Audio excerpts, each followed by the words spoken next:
بسم اللہ الرحمن الرحیم۔ السلام علیکم دوستو، ڈیرز الارتکل میں البلگائے خاتون کا کردار ایک دلچسپ کہانی پر مشتمل ہے، جس میں ان کی اپنے خاندان سے اختلافات اور ارطغرل غازی کا ساتھ دینے کی کہانی شامل ہے، جبکہ آخر میں ان کو ارطغرل غازی کی دوسری اہلیہ کے طور پر متعارف کروایا جاتا ہے۔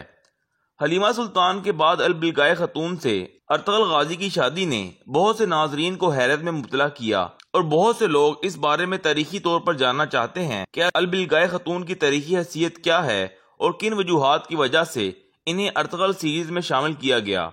اس حوالے سے اگر ہم تاریخ کا مطالعہ کریں تو اس سے ہمیں اس طرح کے کسی واقعے یا ارطغرل غازی کی دوسری شادی کا تاریخی طور پر کوئی ذکر نہیں ملتا۔ ڈیرز الارتکل کے پروڈیوسر محمد بوزداغ کو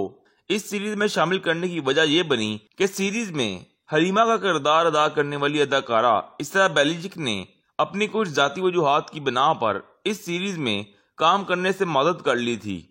تو پھر سوال یہ ہے کہ البلگائے خاتون کون تھی اور انہیں ارطغرل سیریز میں کیوں شامل کیا گیا؟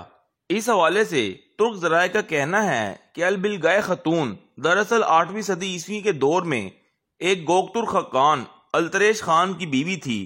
یہ وہی التریش خان ہے جس نے وسط ایشیا میں تاریخ کی دوسری بڑی ترک سلطنت کی بنیاد رکھی تھی۔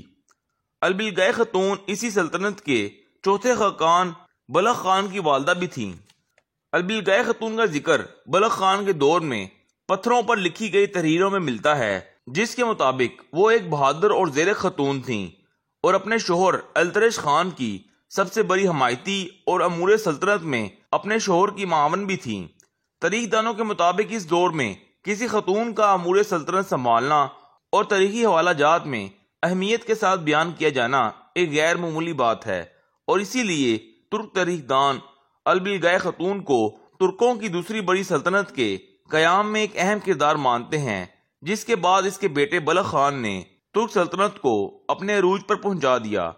البلگائے خاتون کی موت کب اور کیسے ہوئی، اس حوالے سے تاریخ میں کوئی واضح تفصیلات موجود نہیں۔ اس کی موت یا گمشدگی کے بارے میں صرف ایک جنگ کا تذکرہ ملتا ہے، جس میں التریش خان اپنے ایک جرنیل